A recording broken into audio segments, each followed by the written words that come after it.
Je vais lire rapidement dans Juge, chapitre 11, Nitasoma kwa haraka mu kitabu cha Waamuzi sura ya 11 du 1er au 8e verset.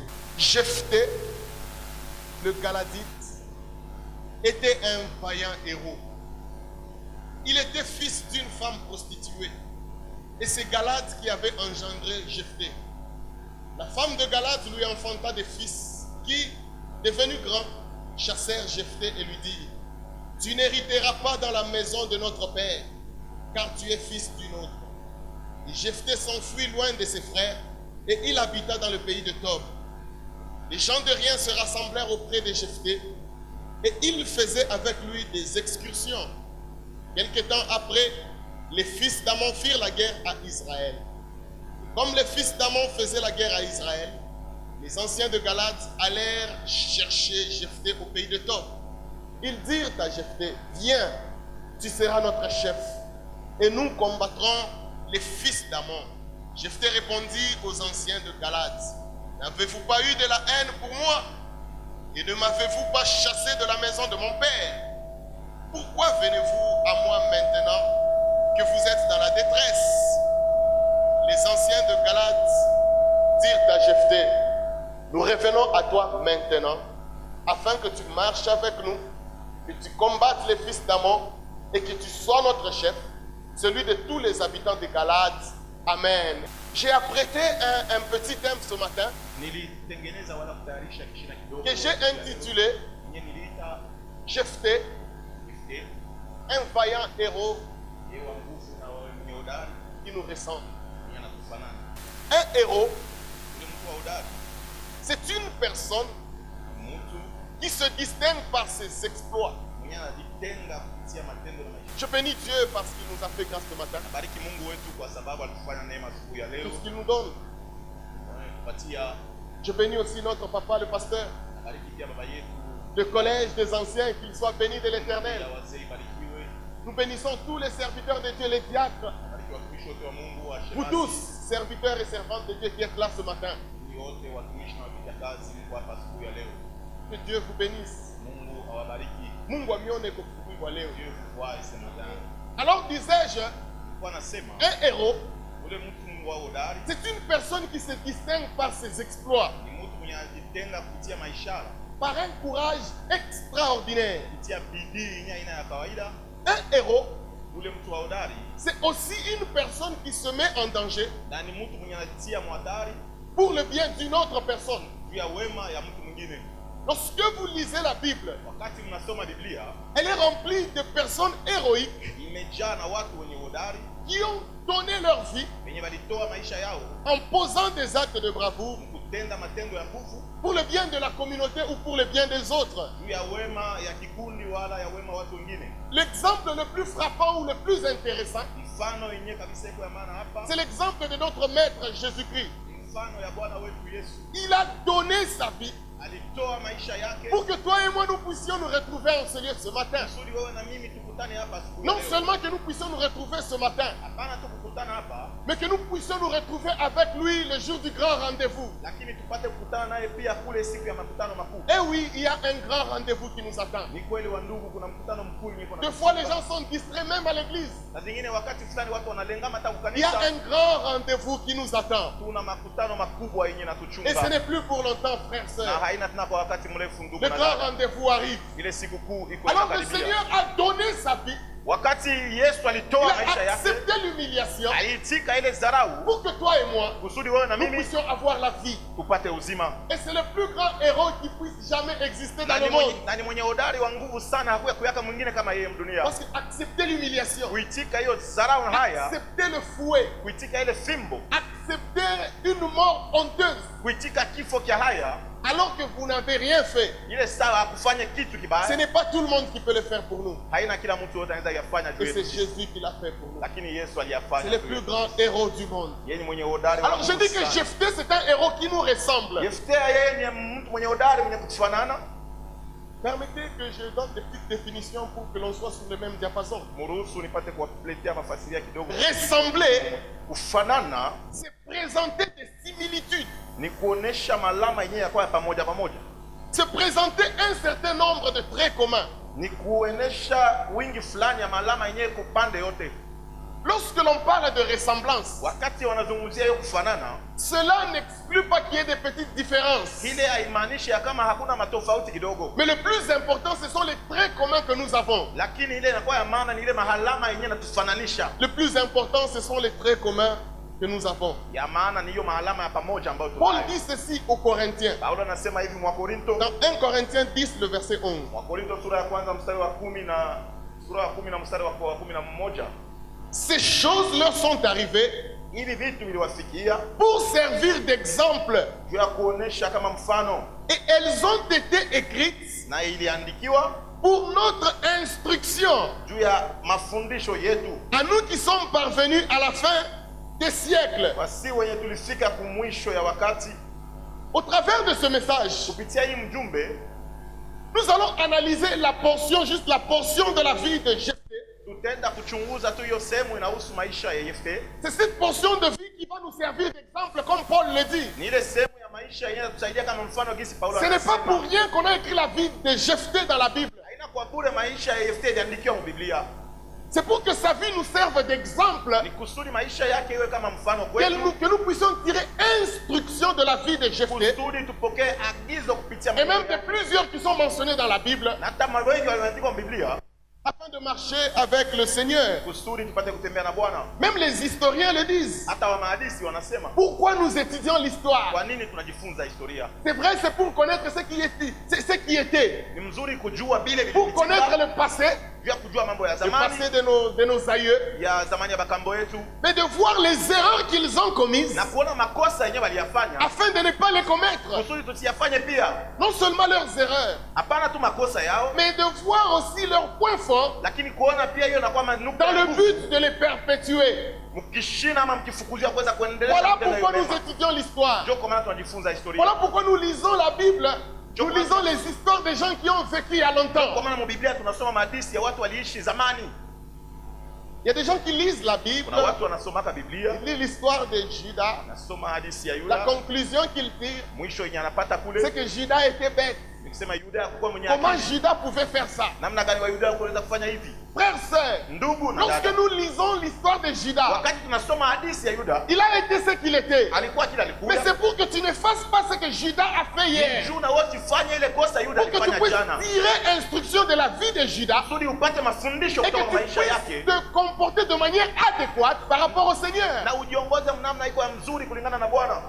Parce que beaucoup aujourd'hui font pire que Kwa Judas. sababu wengi leo wanafanya kuzidi hata Mais ils Yuda. sont là à se plaindre de Watu Judas pale wanamsomea alors qu'ils font pire que Judas. wakati wako anatenda mabaya. Ils sont là à se plaindre d'Adam. Wako pale na Non, si msemezea Adamu. nous vivons ce que nous vivons aujourd'hui, c'est Adam. Kama tuko tunaishi leo ni En Adamu. oubliant que Christ, le nouvel Adam, a déjà fait tomber ce qui s'était passé dans le passé. Kusahau ya kama Kristo mwe Adamu pia ashaangusha Mais ile ils sont yote. là en train de faire pire qu'Adam. Beko pale beko anatenda mabaya Alors kuzidi si nous Adamu. lisons ces histoires, Wakati tunasoma ile c'est pour hadithi, tirer instruction ni juu ya kupata et mener une mafundisho vie selon que le Seigneur le veut bien. na kuongoza maisha kulingana na vile Voilà Kristo anapenda. pourquoi, Ndio kwa maana de ce passage que nous venons de lire, kupitia shahidi ambayo tunasoma nous allons tirer 6 leçons. tutapata moyo mafundisho sita. Le pasteur m'a prophétisé le matin.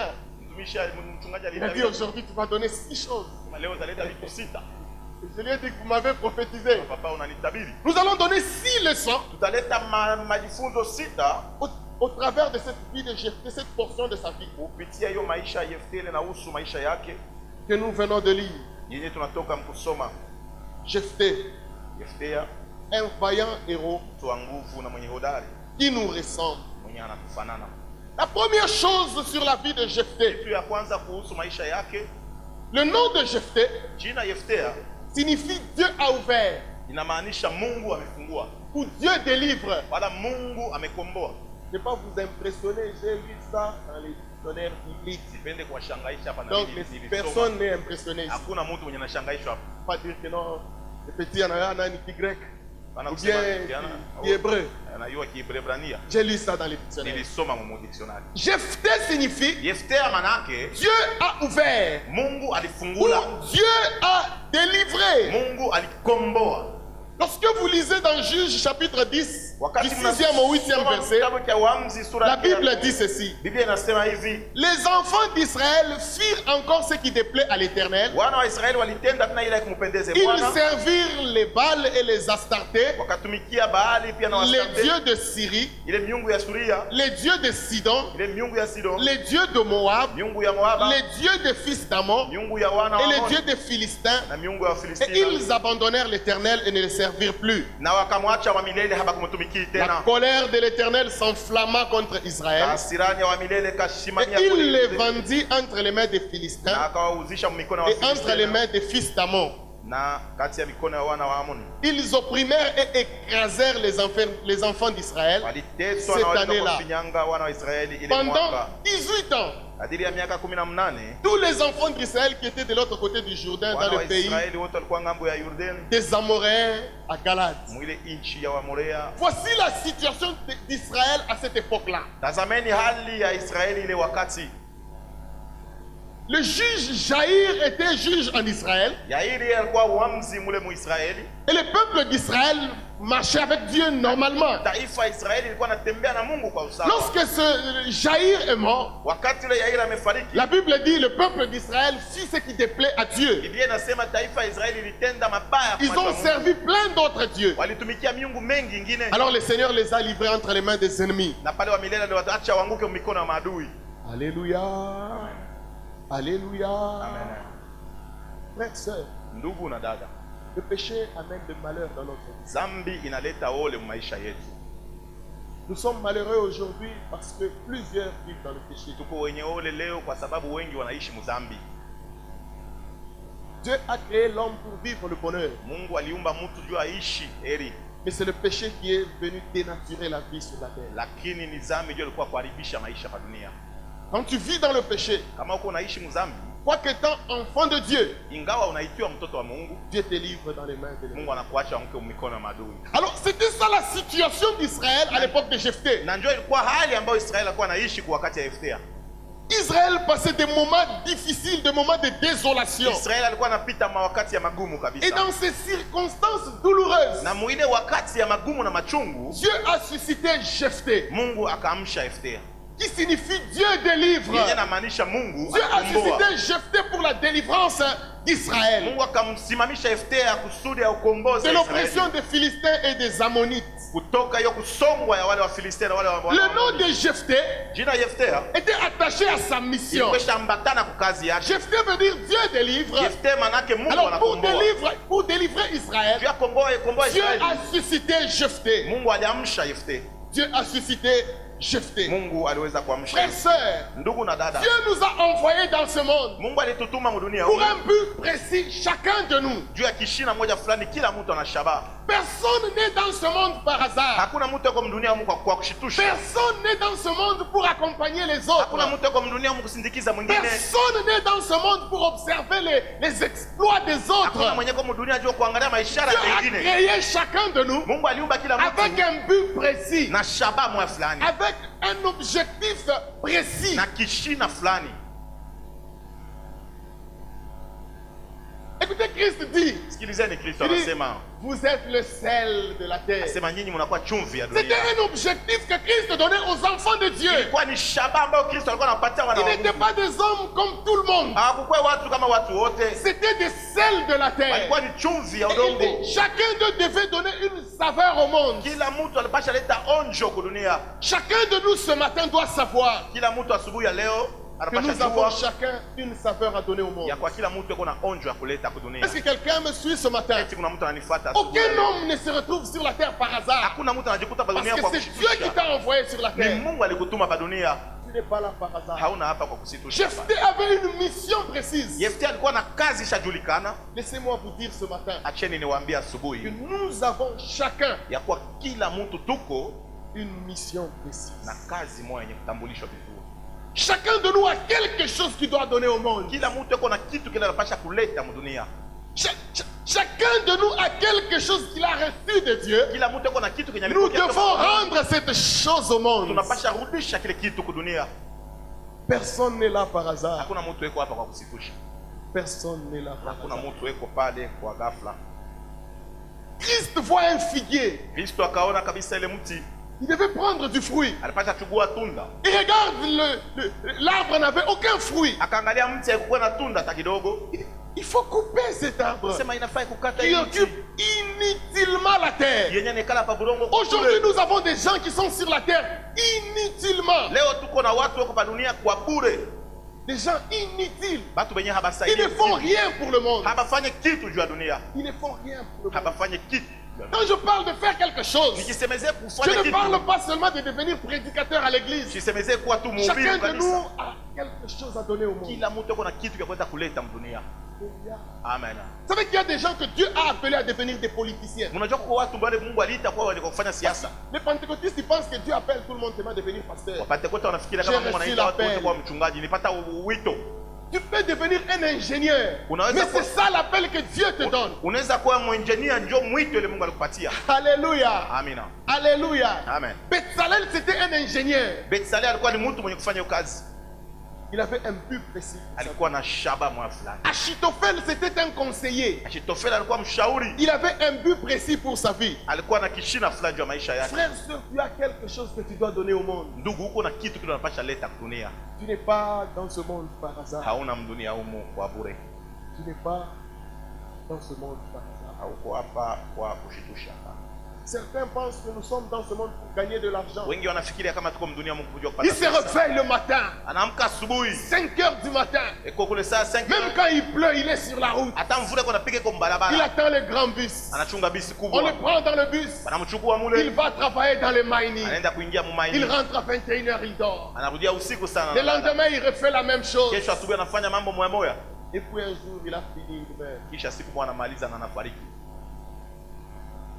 Tu n'es pas né sur la terre pour devenir un millionnaire, je ne sais pas, pour avoir seulement l'argent. Hakuzaliwa pa dunia Trouve hapa un tupate pesa. objectif que Dieu a pour toi. Kuta na patana na Trouve kishina quelque kile chose que Mungu tu peux anacho. donner au monde. Tafuta wala pata kitu kile unaweza kukabula kwa Nous dunia. tous, nous allons au travail. Wote tunaenda Mais ce n'est mkazi. pas ça le plus important dans la Lakini vie. ile aina ya maana sana C'est maisha. vrai, nous devons vivre, nous Ndio devons avoir, nous tunapata avons des enfants, kuishi, tuko nous na devons les watoto, nourrir, tout ça. tunakalisha. Mais ce n'est pas seulement ça l'objet de la vie. Haina paka ile kishina ya maisha. Les gens se battent du matin au soir pour avoir l'argent. Watu wanakombana toka asubuhi mpaka usiku jua kupata pesa. Il veut aussi avoir 5 maisons, Napenda kupata na pia manyumba 5, 6 véhicules. magari 6.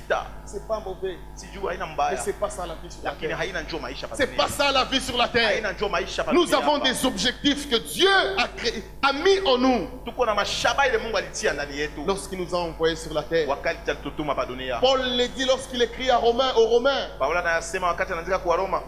dans Romains 8, le verset 19, Warumi sura yake ya 8 na il dit mstari wa aussi 10. la création Na vile umbile attend-elle avec un ardent désir inachunga kabisa na nia kubwa la révélation des fils de Dieu. ufunuo ya Ce mwana wa monde Mungu. attend que tu te révèles. Hii dunia iko nachunga Ce ujifunue. monde attend que tu lui donnes ce que Dieu a mis en toi. Dunia iko nachunga umpatie ile Mungu alitia ndani Tu as yako. des choses, tu as une dette pour ce monde. Uko na deni juu ya Il y a dunia des hii. choses que tu dois donner au Uko monde. vitu ile unapasha leta kwa dunia. Chacun de nous a des choses qu'il doit donner à ce monde. Kila mtu kati yetu kuna vitu ile anapasha leta kwa dunia. Nous avons des choses à donner. Kuna vitu vya kukabula wala vya kuleta kwa dunia. Trouve ce à quoi Dieu t'a appelé dans ce monde. Pata kile kinye Mungu alikuitia dunia humu. Pour qui va Usiishi tu kwa bure kwa dunia hapa. Trouve ce à quoi Dieu t'a appelé. Inabidi upate kinye kile Mungu alikuitia. Trouve ce à quoi. Uweze kuyapata. Peut-être tu chantes, Unaimba c'est bien. mzuri. Mais quel est l'impact? Tu chantes sur le peuple de Dieu. Matokeo ya vile unaimbaka juu ya taifa ya Mungu ni nini? Tu as fait un service peut-être à l'église. Uko unafanya kazi fulani kwa kanisa, Cherche à être le meilleur dans ce service. tafuta ukuwe kabisa kufanya mzuri zaidi hiyo kazi. Cherche à être le meilleur dans ce que tu fais. Tafuta ukuwe mtu wa kufanya mzuri zaidi mbele. Pour savoir ce à quoi Dieu t'a appelé, regarde les dons que tu as. Unajua kujua kile Mungu alikuitia, angalia zawadi ambayo unayo. Alléluia. Amen. Pour moi, prêcher, c'est une passion. Kwangu mimi kuhubiri kabisa inakuwa ni na mapendo kubwa. Hakuna kazi napenda kutaii. Pas un travail ngoloke. Je suis avocat, mais je n'aime pas l'avocature plus que ça. Niko avocat lakini sipenda kile kazi kuzidi ya C'est kuhubiri. une passion pour moi. Inakuwa ni mambo napenda sana. C'est une passion pour moi. Alléluia. Amen. Des fois, tu peux venir à l'église pendant qu'on chante, tu as l'impression que les chants chantent. pour laisser moi la parole. Saa moja kama unakuwa kanisa unaona sasa waimbaji wanaimba sana shiba kati C'est une kunyanza. passion. Inakuwa na napendo kubwa juu ya ile. Tu regardes les batailles chez Sagan déjà Nyan. Angalia unasaba ils vont finir à quelle heure pour que je commence. Dieu t'a appelé à faire quoi? Mungu alikuita kufanya nini? Où tu as quoi Dieu t'a appelé? Pata kile ujue kile kinye Mungu alikuitia. Et sois le meilleur. Na wewe mtu akufanya mzuri zaidi mkile kitu Mungu alikuitia. La deuxième chose par rapport à la vie de Jephthé. Kitu ya pili kuhusu maisha ya Yefthe, Naître dans des conditions défavorables, kuzalikwa mu mahali yenye haina mzuri, ce n'est pas une fatalité. yenye haina njo mwisho ile. Naître dans des conditions défavorables n'est pas une fatalité. Kuzalikwa mu mahali yenye haina mzuri, haina njo mwisho wala mambo mabaya pana. Écoutez, Jephthé, Yefthe il est né dans des conditions terribles. alizalikwa mu mahali yenye kwa mbaya zaidi. Frère, Ndugu, quand tu vas te faire comme niveau 0, si tout le monde pouvait naître au niveau 0, Jephthé est né au niveau -2. Yefthe est né à un niveau Il est né défavorisé. alizalikwa kabisa mtu mwenye kuimwa. La Bible dit, Biblia inasema Jephthé, Yefthe il est né d'une prostituée. alizalikwa kwa mtu mwenye alikuwa kahaba. Quoi qu'il se passe dans sa vie, il sera le fils d'une Nini prostituée. inaweza pitikana maisha yake, anapasha Il kujua est sema né yuko dans des mtoto wa conditions kahaba. défavorables. Alizalikwa mahali yenye ya ubaguzi kabisa. Jephthé, c'était un bâtard, Yefthe alikuwa ni mtoto wa nje, un enfant illégitime, mtoto wa nje kabisa, un enfant né par hasard, mtoto mwenye kuzaliwa kwa ghafla, kwa un enfant non programmé. mtoto mwenye hakukuwa mwenye mpango. Son père est allé voir une prostituée, je ne sais pas s'il était ivre. Ke aliendaka kuona kahaba fulani, Son sijue kama père qui alikuwa s'appelle shalipika. Galad, Babake anaitwa je ne Galad, sais pas s'il était ivre. sijue kama alikuwa Il est allé mkulewa. faire une prostituée. Ile hadi alienda kufanya kuona Et kabisa la ule Bible mkahaba. dit Jephthé est né d'une prostituée. Na Biblia ikasema ule mtoto alizalikwa kwa ule mtu mkahaba. Il est né par accident.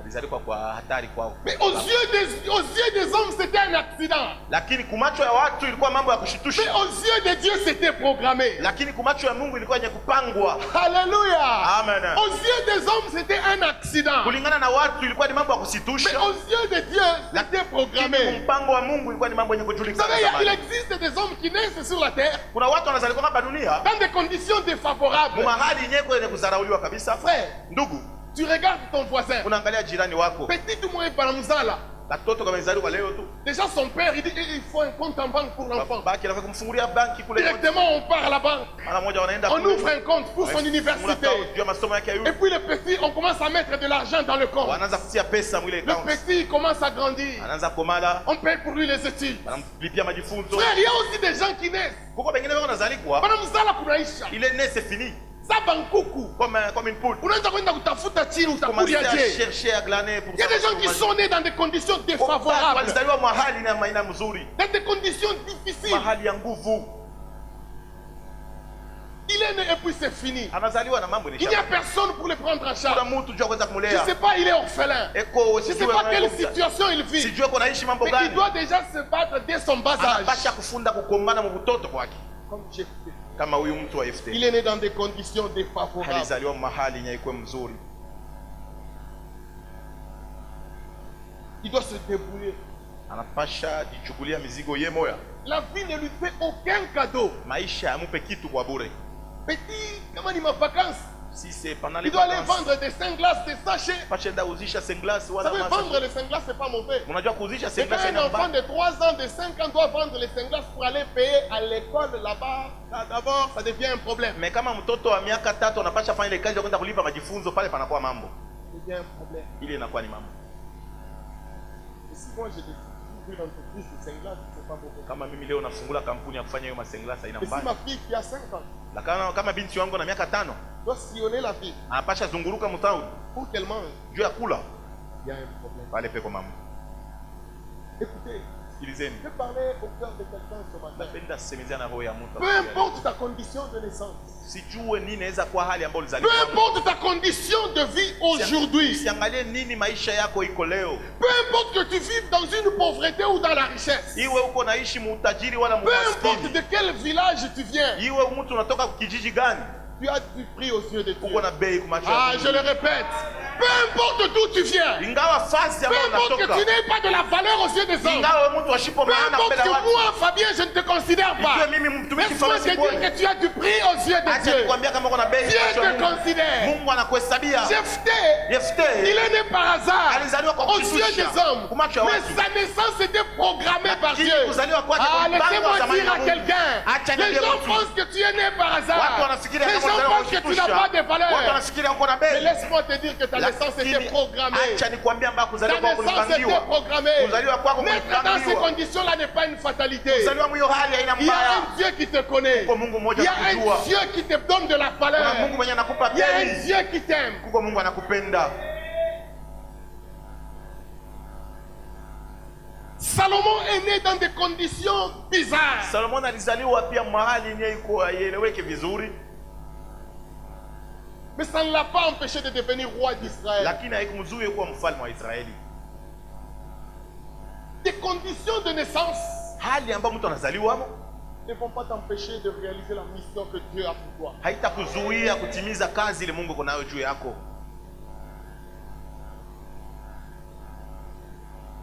Peu importe tes conditions de naissance. Ingawa hali ambayo ulizaliwa Non, mon père était polygame, c'est son problème. Moi, je suis né. mingi ila ina mambo yangu. Moi, je suis né. Mimi nazaliwa. Oh, ta mère, c'est une prostituée, on s'en fout. Mama yako ni Moi, mkahaba. je suis né. Haitujali. Mambo ni mimi Et nazaliwa. j'ai du prix aux yeux de Na Dieu. niko na bei kwa macho ya Mungu. J'ai du prix aux yeux de Dieu. Niko na bei kwa macho Si ya le Mungu. monde ne le sait pas aujourd'hui, Kama dunia haijua ile leo, il faut les laisser. nafai kuiacha. Ils le sauront demain. Wataijua kesho. Ils le sauront demain. Wataijua kesho. Ils le sauront demain. Wataijua Vous kesho. savez, Unajua notre Seigneur Jésus-Christ lui-même, Bwana wetu Yesu Kristo yeye peke yake frère, il n'est même pas né dans une maternité. hakuzaliwa hata hospitali yenyewe fanya kuweza Non, il y kuzaliwa. avait des maternités à Bethléem. Kulikuwa mafazi mzuri ya kuzaliwa. Jésus-Christ n'est pas né dans une maternité. Yesu Kristo hakuzaliwa Il est né dans l'étable. alizaliwa kabisa mule mumameza. Dans l'étable. Muali. Fazi Yabanyama. Ah OK. Dans l'étable comme il a dit. Alléluia. Amen.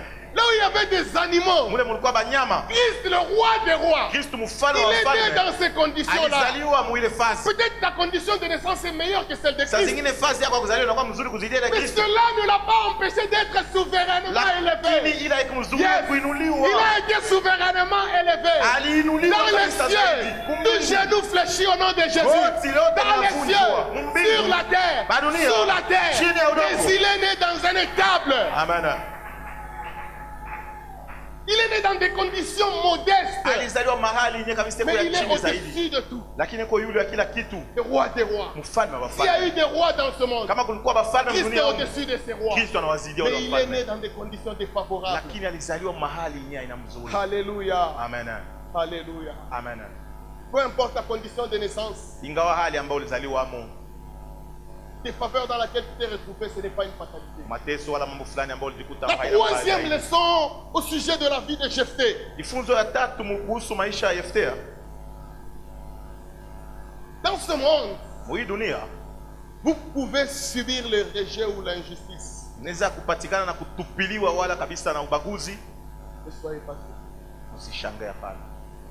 Dans ce monde, frère, Ndani ya hii dunia wa ndugu, vous allez, dès que vous pouvez, nilisema mais je mwenezi rectifie, na geuza, c'est une prophétie. inakuwa ni unabii. Dans ce monde, Hii dunia vous allez subir le rejet. mtapata kuteswa na Dans ce kutupiliwa. monde. Hii dunia Vous allez subir l'injustice. mtaweza kabisa kupigwa na hiyo ubaguzi, Ne soyez pas surpris. lakini msishangae hapana.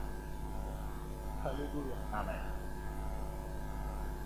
Mais à cause de sa condition de naissance, Juu kusudi na ya hali yake ambayo alizaliwa amo, la Bible dit les frères de Jephthé, Biblia inasema wa ndugu yake quand ils ont grandi, wakati walikomala, Balamonisha, ça tu ne vas pas hériter avec nous iliondi hautariti pamoja na sisi, parce que tu es le fils d'une autre, juu uko mtoto wa mwingine, parce que tu es le fils d'une prostituée. juu uko mtoto wa mkaaba. Maintenant, ce qui m'intéresse, Sasa ile inanihusu inanisaidi hapa ndugu. bon, ok, ses frères se sont levés, Wandugu wake wamesema ndio mimi. mais le père de Jephthé, il était où? Sasa baba yake Yeftea alikuwa wapi?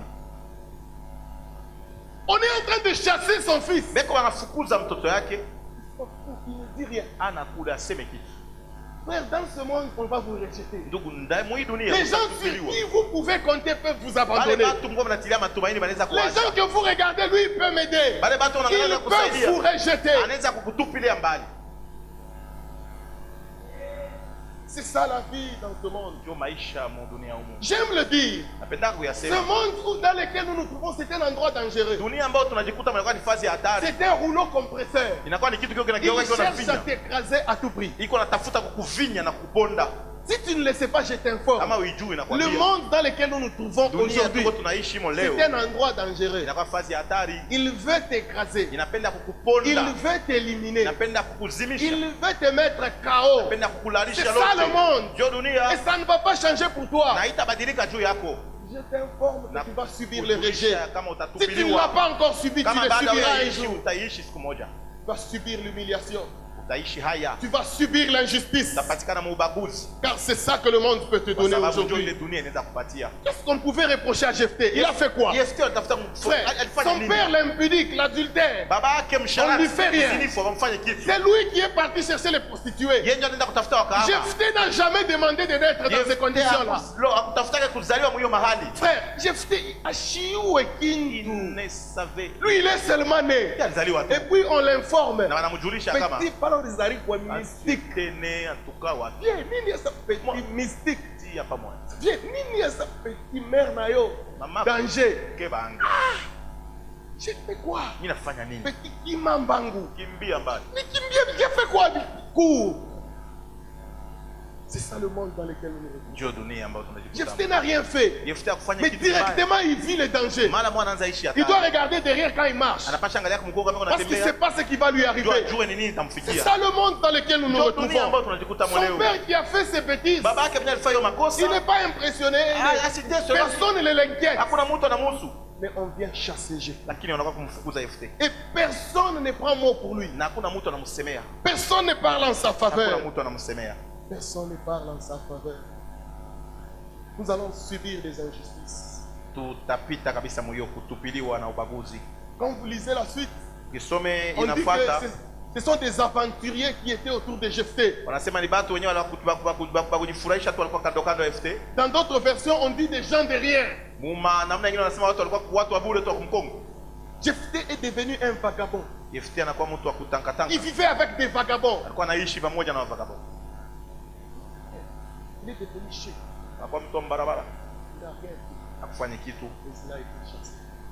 Il est allé dans la ville de Tob. Il est devenu un vagabond.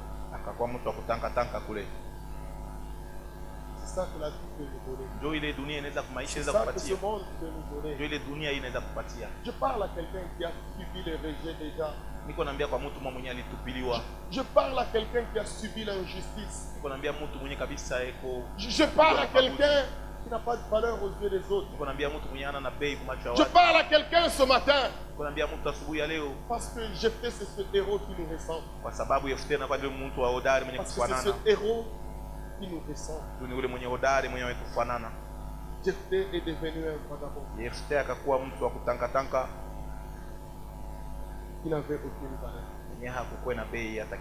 La quatrième leçon par rapport à la vie de Jephthé. Faites de vos moments difficiles des moments d'apprentissage. C'est là que ça commence à devenir intéressant. Faites de vos temps difficiles une école. Faites des moments compliqués de votre vie. Des temps où vous apprenez des choses. Jephthé a été rejeté. Il se retrouve, c'était un vagabond. Ils étaient des vagabonds. Mais la Bible dit, lorsque vous prenez dans la version français courant, il dit des aventuriers étaient réunis autour de Jephthé et ils faisaient des raids.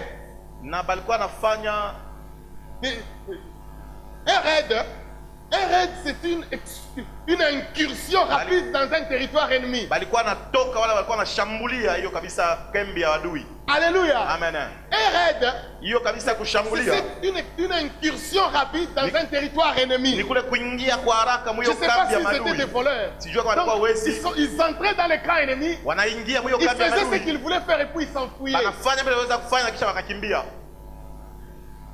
Il est devenu un aventurier. Akakuwa mtu wa kufanya hiyo kazi. Pendant qu'il était rejeté, Wakati alitupiliwa, Jephthé a appris des techniques de guerre. Quand je parle de raids, kama inasemezea kabisa quand kuingia vous lisez kuingia. le dictionnaire, on parle des techniques de guerre. Banasema hiyo mafundi ya vita. Il pouvait aller dans un territoire ennemi rapidement, Alitafuta kuingia mwa kambi poser ya les adui actes kwa qu'il haraka. pouvait faire Kufanya vile et waweza s'en aller kufanya. rapidement. Na kutoka mwa kwa haraka. Il a appris la guerre Alifunda vita en étant un vagabond. mkuwa mtu wa kutangatanga.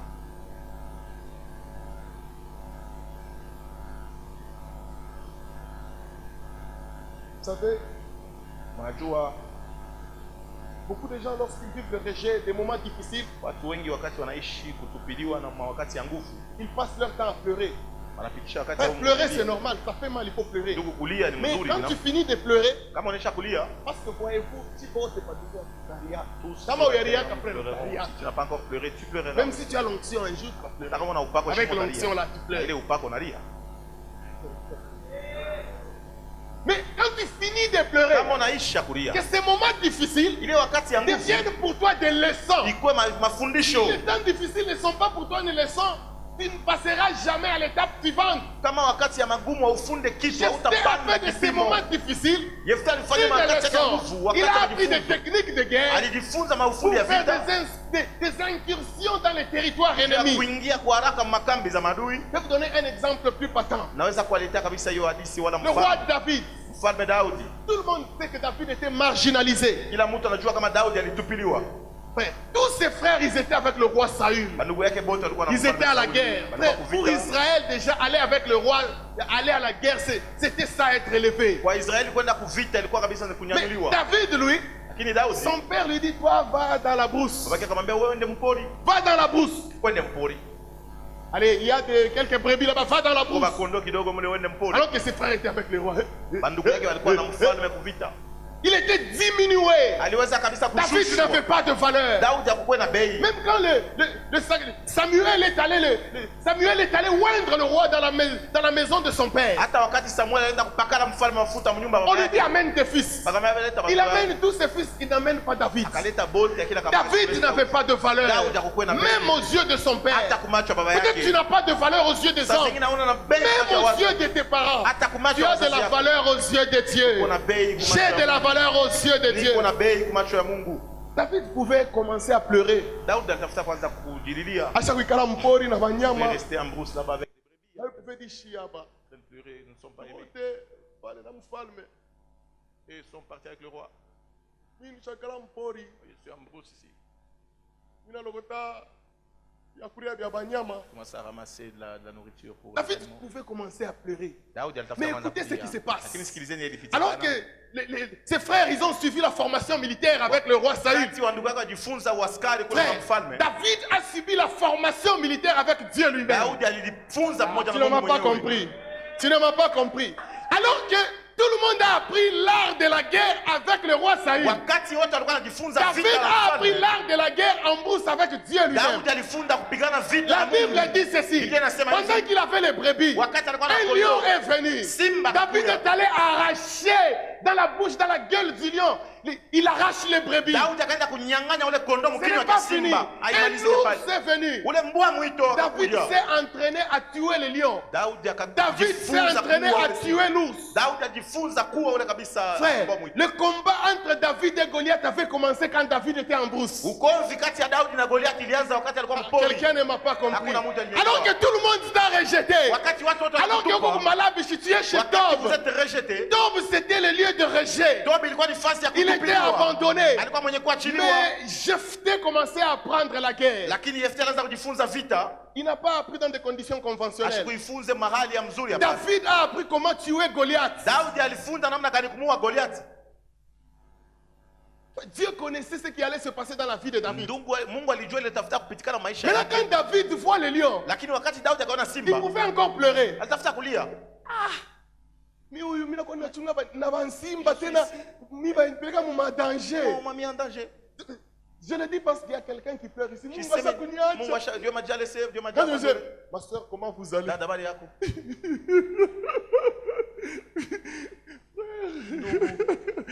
Frère, Ndugu. Mungu, Dieu. quand Mungu alikuya kako. Dieu était là. David pouvait dire ça. Daudi aliweza kusema vile. Frère David, comment? Frère David, nije. Mimi kumupori. Moi, je suis en brousse. Tukubantu ba mupori. Nous sommes les gens de la brousse. Mupori mwenye Dans la bansimba. brousse, il y a des lions. Mupori mwenye baours. Dans la brousse, il y a des lions. Frère. Ndugu. Les temps difficiles pour David. Wakati ya nguvu ya C'était Daudi. l'école de la guerre. Ilikuwa majifunzo ya vita. Il y a des gens. Kuko watu. Dieu est en train de t'apprendre la guerre. Toi, tu es en train de pleurer. Wewe uko nalia. Tu es quel genre de militaire? Dieu t'apprend la guerre. Mungu anakufundisha Toi, tu es vita. en train de pleurer. Wewe uko nalia. Arrête de pleurer. Acha kulia. Continue à apprendre la Anza guerre. kujifunza kugombana. Les temps difficiles, Wakati ya c'est des nguvu. temps Ndio d'apprentissage. wakati ya majifunzo. Dieu te forme. Mungu ako anakutunga. Dieu te forme. Mungu ako anaenda Ne kukutunga. pleure pas. Hapana kulia. Parfois, Dieu lui-même, il est étonné. Wakati mwa Mungu mwenyewe anashangaa. Dieu sait quel combat tu vas affronter Mungu demain. anajua vita gani itakukuta kesho. Alors, il te donne un coup là, tu te formé. Anapiga kwanza kidogo cha kutunga. Mukono. Soldat wa bongo. Un faux militaire.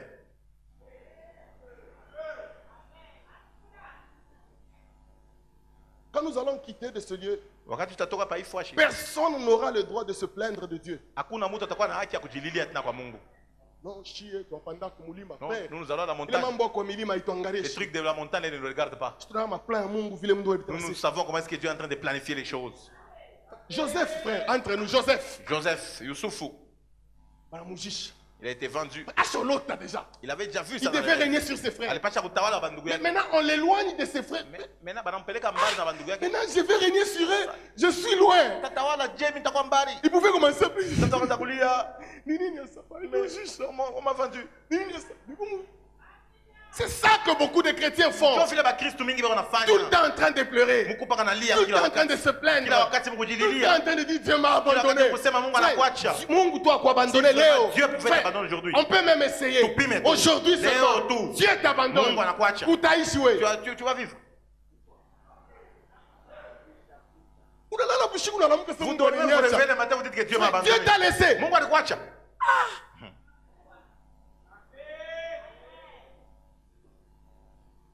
Dieu unaangalia voisin. Vous regardez le voisin, Watoto wake bego unacheza gani mankinga ses mafootball. enfants jouent avec des vélos et des ballons. Je vais vous dire la Mais vérité. même bien ukweli. Si tu recommences à cheval la mapacho. Nous on a grandi en Lambo. Il y avait des enfants à l'école. Pourquoi watoto masomo? À cheval kama ni bot kama ni J ya pay.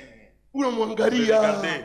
Frère, unaenda kwa masomo. Je me rappelle une fois, je vais vous faire rire. Mara moja tawachekesha kidogo. Tunatoka asubuhi tunaenda ndo Nous masomo. sommes sortis le matin, on allait à l'école. Prince nganyangaria. Les frères s'engaméréga. Sangaria usho pasula kaputula. Unaenda kwa masomo sa vagabond. Ou avec les kilos déchirés, là tu vas à l'école comme un vagabond. Sasa Dieu m'a mangala Prince Senga. Je regarde les frères s'engaméréga. Frère, Dougou, c'est ça la vie. Joe maisha ile. C'est ça la vie. Ne te plains pas de ta vie. Shidilili na maisha Ne yako. te plains pas de ta vie. Shidilili na maisha Il y a yako. des gens qui avaient beaucoup de choses quand nous pas de petits. Kuko batu, il y avait beaucoup de choses. Mais aujourd'hui, je vous dis, il y en a qui n'ont rien. Léon a envie kubala bana na Ils sont là, mon cher. On dit, quoi, t'as transport. Paye le Transport. Où voilà? cet homme. Ni mlipia transport. Payé pour le transport. Tu unakumbuka ma botte Tu te bleue. rappelles les bottes bleues. Acheva la botte bleue. Il avait déjà mis des bottes bleues. On a $100. Vous savez, $100. Moumane 2000 combien? 2002. Dans les années 2002. Bacho Mouja qui a fait $100. Il avait déjà payé une chaussure à $100. Frère, Ndugu. moi je vois la quête moya qui lole qui kunaonekana. Jobu na mwangalia. Et tu les regardes. Kama munekala pa bantu unarudisha mikulu kumkongo. Pour que les gens ne voient pas les chaussures. Si vous mettez un... Pas quoi chose là.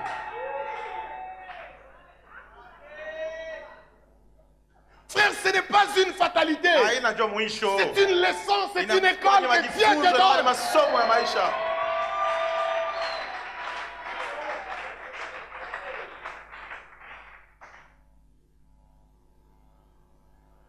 Joseph avait matière à se plaindre. Yusufu alikuwa na masababu ya kuweza kujililia, Mais c'était ça la réalisation de sa destinée. lakini ile ndio ilikuwa Il y a matimiliko des ya gens qui maisha pleurent yake. alors qu'ils sont sur la route de leur destinée. Kwa watu wanajililia ile sababu kwa njia ya matimiliko ya maisha yao. Frère, c'est ça la route de ta John destinée. Njia.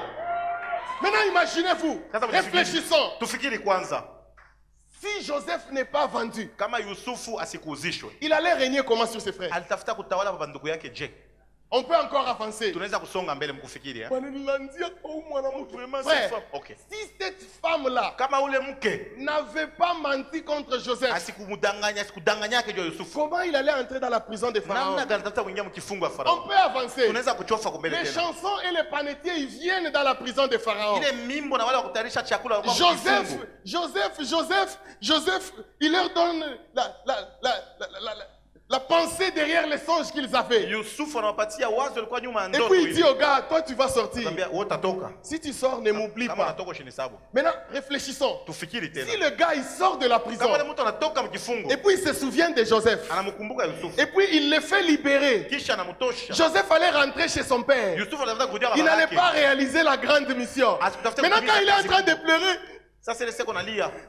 oui, il me prophétisait. Prophétisé. Ashinisa Ne se souvient idiye. même pas de moi. L'école continue. Masomo ingali inaendelea. Frère, Joseph c'était un rêveur. Yusufu alikuwa ni mtu alikuwa analota. Quand on le prend chez son père, Wakati anamchukua la kwa baba Bible dit yake. Joseph était un rêveur. Biblia inasema Yusufu mtu Il alikuwa rêvait des anafanya choses mandoto. qui devaient se réaliser. Alikuwa anafanya mandoto ya Mais bibi lorsqu'il se retrouve en Égypte, wakati alijikuta dans Misri, un lieu compliqué, mfasi ya où il mfungo. était un esclave, Mula alikuwa où mfungwa. il ne valait rien. Mula sikuwa na bei. Frère, Ndugu, Joseph n'était pas seulement quelqu'un qui rêvait. Yusufu asikuwa paka mtu wa kwanza Joseph a kulota. même appris à interpréter les songes. Alifunza namna ya kutafsiri mandoto. Maintenant, toi, quand tu passes des moments difficiles, tu arrêtes de servir. Sasa wewe ile soko unatupa unapita wakati ya nguvu Maintenant, unaacha mtumikia la Mungu. destinée là, elle va se réaliser Sasa ile comment? mambo yako ya kesho itafika je? La destinée là, elle va se Kule réaliser kwenye Mungu ako comment? anakupeleka utafika hako je? Joseph a appris même à interpréter les songes. Yusufu alijifunza hata kutafsiri mandoto. Parce qu'il avait une mission. Kwa sababu alikuwa na kazi. Parce qu'il avait une mission. Kwa sababu alikuwa na kazi. Les temps difficiles sont les temps de formation. Wakati ya nguvu inakuwa ni Les wakati ya temps masomo. difficiles ne sont pas des temps de se plaindre. Wakati ya nguvu ni wakati ya kujililia. C'est des temps de se former. Ni wakati ya kuweza kujitunga Frère, vizuri. lorsque la préparation Wakati matayarisho rencontre l'opportunité, inakutana na bahati. cela engendre la gloire, le succès, la réussite. Prépare-toi pour ta destinée. Hapa ulitayarishe juu ya mambo yako ya kesho. Prépare-toi pour ta destinée. Ujitengeneze kabisa juu ya Si tu mambo ya penses kesho. que Dieu t'a appelé à de petites choses, Kama unafikiri ça yasema c'est Mungu toi. alikuita kutu vitu tudogo Viens, ni je vais wewe. te dire ce que je pense de ce que Dieu a fait pour moi. Huyu nitakwambia vile Viens, je vais nafikiri. te dire ce que je pense de ce que Dieu est en train de Huyu faire avec moi. nitakwambia vile Mungu anafanya na mimi.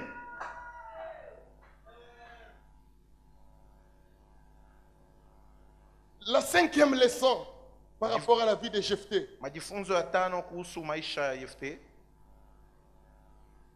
Dieu va créer un besoin Mungu alitunga hitaji moja fulani. dont toi seul est la solution. Inye we mmoja tu ndio jibu kwa ile hitaji. Frère, Dieu va créer un besoin Mungu ataleta hitaji moja fulani wala dont pia. toi seul Inye ile weye est la solution. peke yako tu ndio jibu. Quelqu'un n'a pas compris. Mtu akuelewe kitu. Vous savez, Jephthé a été rejeté. Yefte aliweza kutupiliwa. Dieu a créé une situation de guerre. Mungu akatunga hali moja Les fulani ya fils vita. d'Amon ont attaqué Israël. Wale wana wa Amoni Maintenant, il n'y walishambulia avait Israeli. pas de guerriers en Israël. Hakukuwa mtu akupigana vita. Ils regardent à gauche, personne. Ils ont regardé à gauche, Ils ont regardé à droite, Wanaangalia personne. kwa kuwe mtu. Ils disent, allons chercher le vagabond. Sema twende tukamtafute yule wa kutankatanka. Allons chercher le vagabond. Twende tukatafute kabisa yule mtu wa kutankatanka. Je peux même vous étonner. Naweza kuwashangaisha. Est-ce qu'il y a un vagabond ce matin? Kuna mtu wa kuweza kuhangaika Je suis le premier vagabond rejeté par tout le monde. Mwenye kutupiliwa na watu wote. Je suis le premier vagabond rejeté par le Niko monde. kwanza mwenye kutupiliwa na watu wote. Il fallait maintenant chercher le vagabond. Ilibidi kutafuta kabisa. Dieu a créé ce besoin pour qu'on le cherche. Mungu alitunga kabisa hiyo hitaji Je kusudi veux prophétiser wamtafute. à quelqu'un. Napenda kutabiri Les gens qui mtu. t'ont rejeté, Watu ils walikutupa. t'ont rejeté hier. Walikutuma C'est jana. ces gens-là qui viendront te chercher Ndio wale aujourd'hui. wanaokutafuta leo. Je leur ai dit. Narudilia hapo Les tena. gens qui te voyaient comme sans Wale valeur, watu walikuwa na kashpo bei. ils auront besoin de la valeur que tu as. Tafuta ile bei uko nayo ile.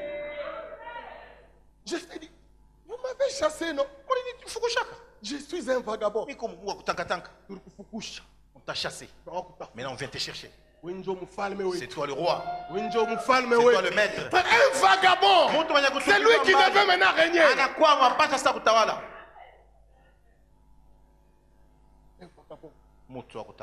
Frère Bakoui, vagabond, ce n'est pas une fatalité. Ce n'est pas une fatalité. Quand tu rejettes, ce n'est pas une fatalité. Dieu est en train de créer des circonstances dans lesquelles tu vas briller. Dieu va créer des circonstances dans lesquelles tu vas briller. Dieu va créer une situation.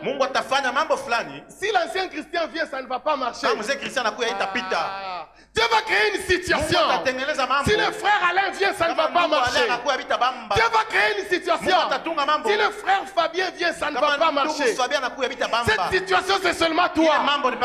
Cette situation, c'est seulement toi. Ça, c'est Dieu le metteur en scène. C'est lui qui sait comment il arrange les choses. C'est lui qui sait comment il arrange les choses. Écoutez ce que Dieu dit dans Genèse. Genèse 50, 19 à 21. La Bible dit ceci. Genèse 41, 33, 38 à 40. Maintenant que Pharaon choisisse un homme intelligent et sage, qu'il le mette à la tête du pays d'Égypte. Et Pharaon dit à ses serviteurs, trouverons-nous un homme comme celui-ci, ayant en lui l'esprit de Dieu? Et Pharaon dit à Joseph, puisque Dieu t'a fait connaître toutes ces choses, il n'y a personne qui soit aussi intelligent et aussi sage que toi. Je t'établis sur ma maison, et tout mon peuple obéira à tes ordres. Le trône seul m'élèvera au-dessus de toi. Amen. Frère, Joseph a fini d'interpréter les songes. Non seulement il a interprété les songes, il a aussi donné une sagesse derrière les songes. Il dit que Pharaon choisisse quelqu'un d'intelligent et sage. Vous écoutez le profil. Quelqu'un d'intelligent et sage. Laissez-moi vous informer. S'il y a des gens intelligents dans ce monde, les Égyptiens en font partie. S'il y a des gens qui ont construit des pyramides, même les Blancs aujourd'hui se demandent, ils ont construit ça comment? Les Égyptiens sont là. Les grands physiciens, je ne sais pas si tu as fait la Polytechnique. Les grands physiciens, les Égyptiens en font partie. C'était des gens intelligents, les Égyptiens. Maintenant, on cherche quelqu'un d'intelligent et sage. Maintenant, Pharaon, il y avait tous les gens intelligents d'Égypte. Pharaon est Bolisa. Pharaon leur a demandé, est-ce que frère, Mire, moi, vous, est-ce que tout quoi qui ça ou pessi? Sommes-nous plus intelligents que cet enfant? Frère, Ndogo. des choses, quand vous les lisez dans la Bible, vous sentez vraiment que tous les gens intelligents de l'Égypte, Pharaon leur pose la question. Un gars intelligent et sage, et il se retourne.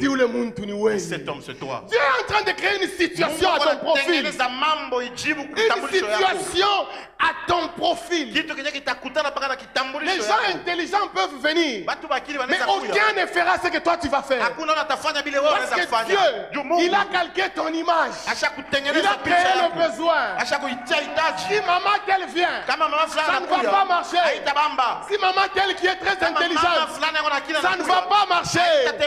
Il faut seulement toi. Il faut seulement toi. Il faut seulement toi. Il faut seulement toi. Le vagabond rejeté. Le vagabond rejeté. C'était maintenant son temps. C'était maintenant son temps. C'était le temps du vagabond. C'était le temps du vagabond. C'était le temps du vagabond. C'était le temps du vagabond. La sixième leçon par rapport à la vie de Jésus. La sixième leçon. Ceux qui t'ont rejeté sont ceux-là qui vont te chercher. Mais il faut avoir la grandeur dans l'âme et savoir pardonner. La grandeur dans l'âme et savoir pardonner. Joseph, ses frères l'avaient déjà jeté. Lorsque Israël, leur père, est mort, wakati Israeli baba yao alifariki, ils ont même formé une prophétie, bakatunga un hata faux unabii fulani. testament.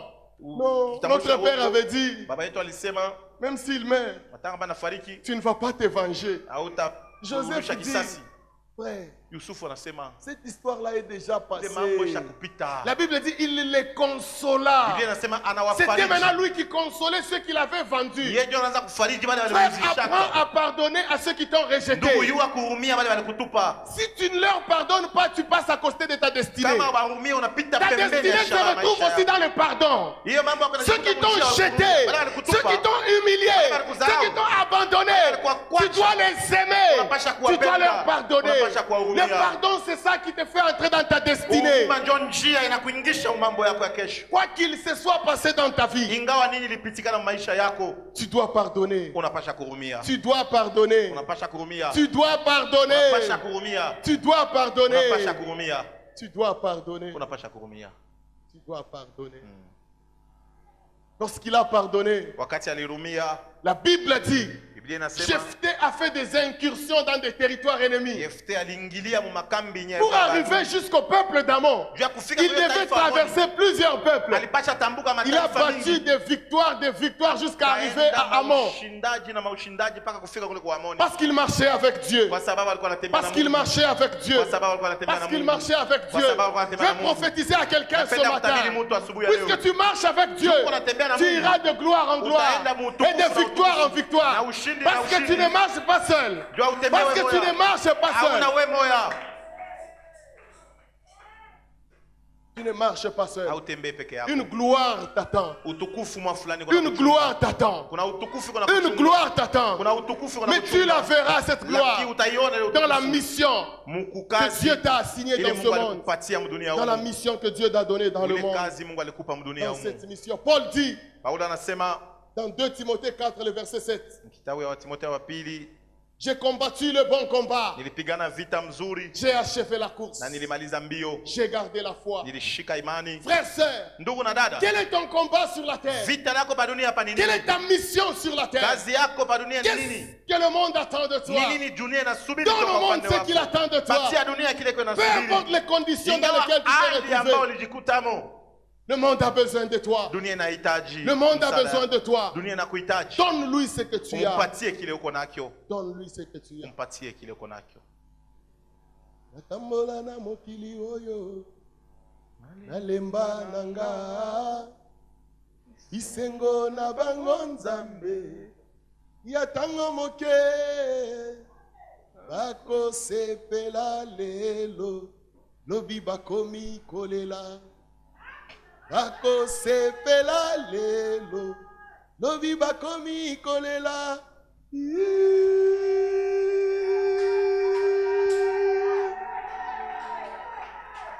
Yango nakende wapi ye, nakende wapi, oh lisusu nakende wapi nkolo, nakende wapi ye, nasi napona yo Yesu.